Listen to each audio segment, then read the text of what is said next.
Hello everyone, it's Angie here at Beads and Plenty More. Today I thought I'd show you a different sort of a bracelet, a 2-strand bracelet. And it's using what I'm going to call a panel bead. So it's a bead that's got a nice front on it and then kind of a hollow backing. So I've got a couple examples here. I've even got an owl here. And they basically are just a bead that you thread your cording through.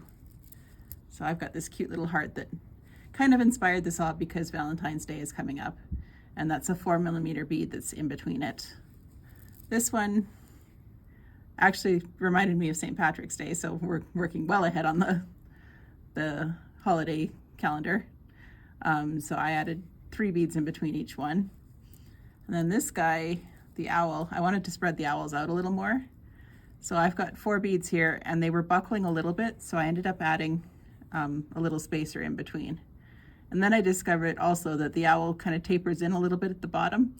And I also had a slightly smaller bead down here. They're both 4mm beads, but because they're semi-precious beads, sometimes they vary a little bit. So I had to add in just a little daisy spacer as well. So part of the reason why I wanted to do this video is because we have a lot of these bracelets that come in for repair. And I think it's a case of people just don't know how to do the knots and stuff. So I've got one threaded up here, talking about difference in beads. This is a 4mm rondelle. This is a 4mm round bead. And there's 20 of the hearts in this one, and only 18 of the hearts in this one. But this one is going to end up longer. So when you ask how many beads, you have to think about the size of the bead as well. But I've got temporary clips on the ends of my bracelet here. And what I'm going to do is I'm just going to work with one side at a time. So I'm taking the one off. I used the clip to clip both of them together, but we're going to work on the top first. And these guys, I want my knot to end up in behind the heart here. So I'm going to back this one out by 1. And then when I bring the other cord over, bring it around, and I'm going to bring it in through the hole there. Best way to hide a knot, right in behind. So when it comes to tying these, I want to snug it up nice and tight, and I'm going to tie a surgeon's knot. So I'm going to go right over left first and around, pull everything good and tight. You can see I'm pulling it just a little bit as I tie this.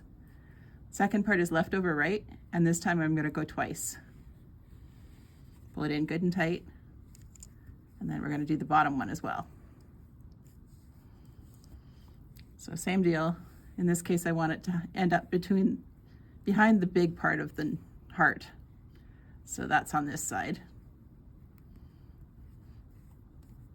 These are cutters. I just have to be careful I don't cut it here.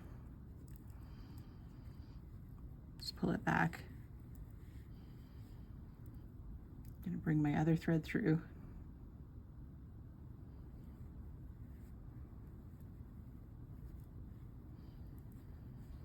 And these bracelets, they kind of sit up when you're working on them.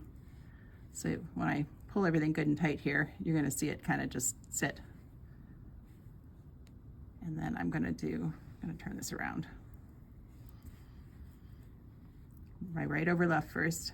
You can do it the opposite way too. You can do left over right. Just do the second part opposite. So I did the right one over first. I'm going to do the left one over on the top part.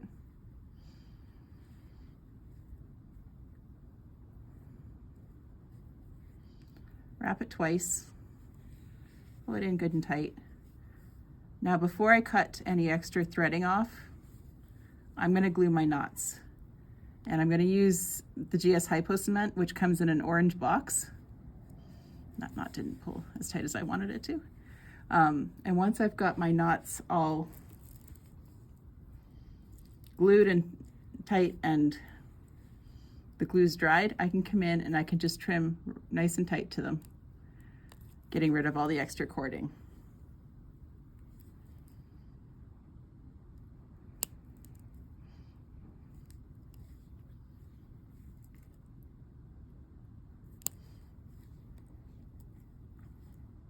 So you can use scissors to do this. I happen to have some wire cutters. I find I can get nice and tight that way. And there's the bracelet done. So I hope you enjoyed that and have a good day.